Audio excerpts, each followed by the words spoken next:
So if you've just got your first guitar and amplifier, or you're thinking about getting your first guitar and amplifier, this video will help you get started. So we're going to take a look at how to use your amp, so using things like the EQ, the difference between clean and crunch sounds, and also things like the difference between heads and combos. So why do you need an amplifier? So the primary job of a guitar amp is to make the guitar louder. If we listen to the guitar unplugged, we get this, which hopefully you can hear that. It's very, very quiet. But when we have the guitar amplifier plugged in, we get more of this.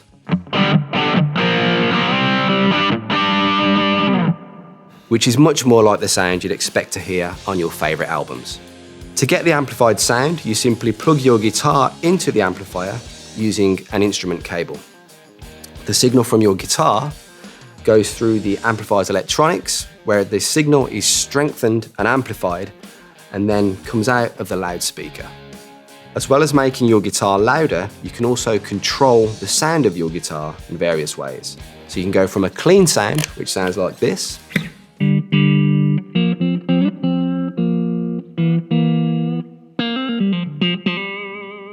or to an overdriven sound like this.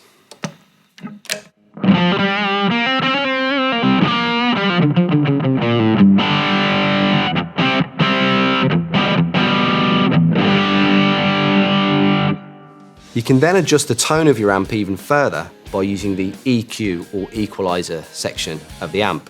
So looking at the panel, we have our basic EQ controls. So we have bass. So the bass controls the amount of low-end frequency in the amp. This allows you to dial in the preferred amount of depth to your tone.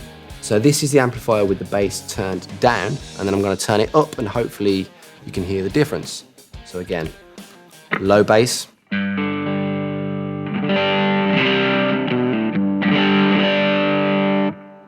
Bass all the way up.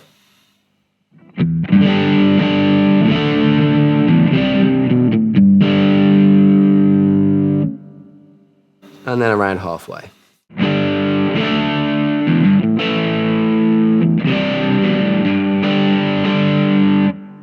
We also have a middle control, and this controls the amount of mid frequencies in your tone. So turning this up will make your guitar sound more fuller and prominent and stand out in the mix. So I'll show you with the mids turned down and then up.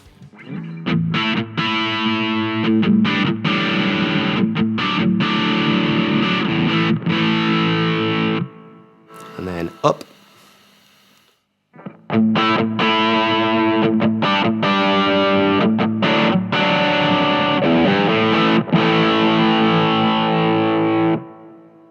And then halfway.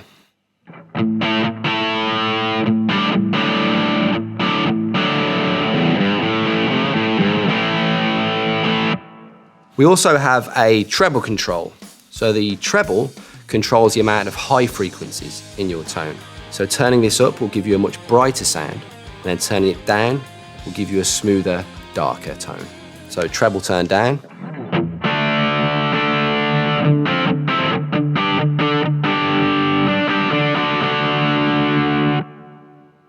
And then the treble turned up.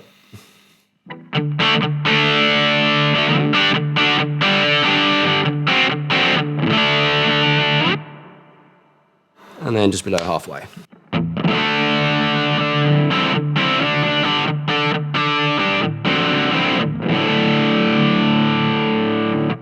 So when you start to experiment with those three controls, you can really fine-tune the amp to your own playing style and your preferred style of music.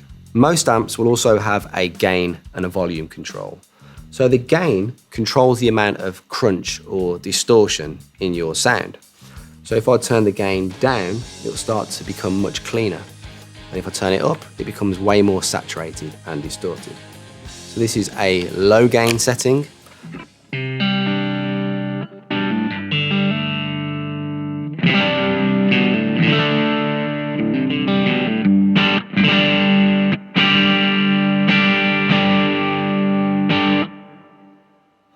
Then the gain a little bit higher, it starts to crunch up a little bit more.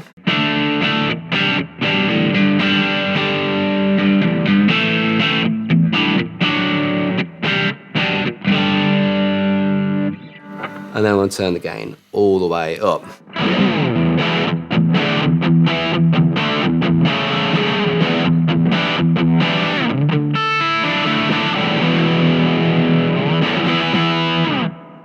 Then we have the volume control on the amp. So the volume does exactly that. It controls how loud or quiet your amp's going to be. This particular amp has a volume where you can control the volume between the clean and the crunch sound. And then you have a master, which then controls the overall volume of both of those sounds.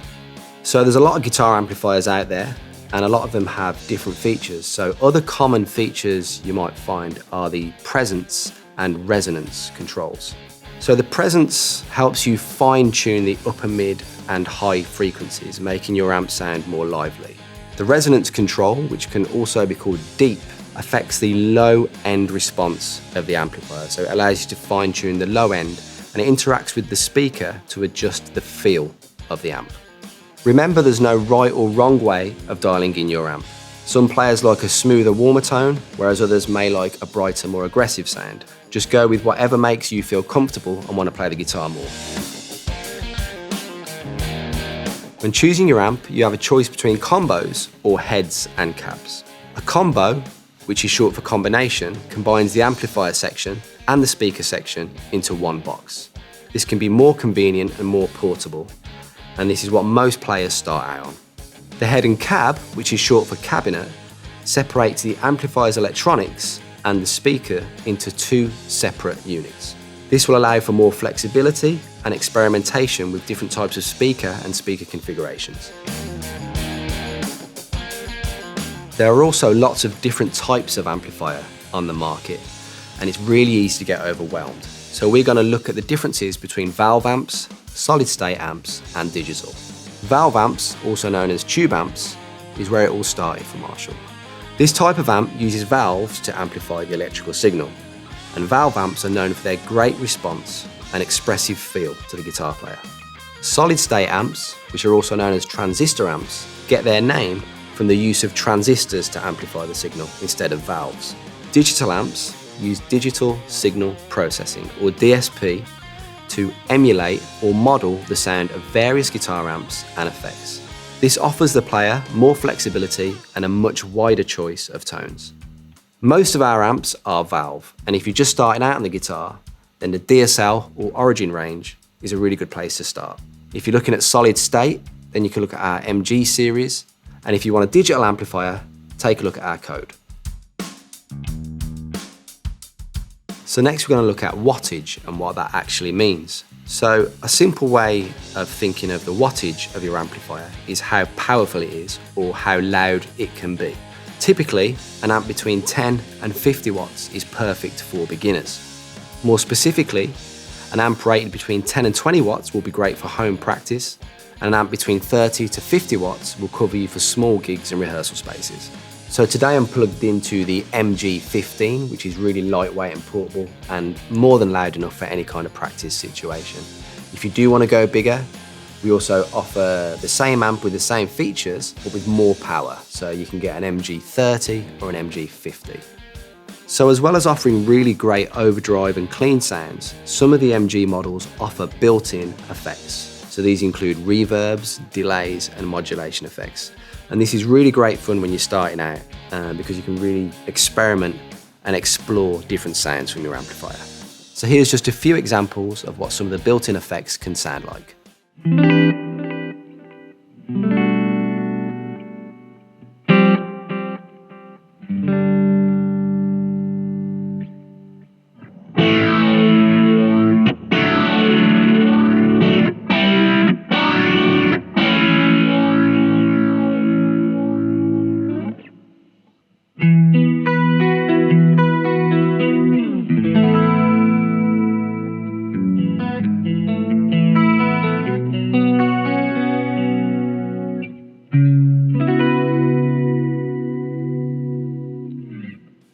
So I hope this video on amps basics has been useful, but if you do want any more information, please visit the Marshall website.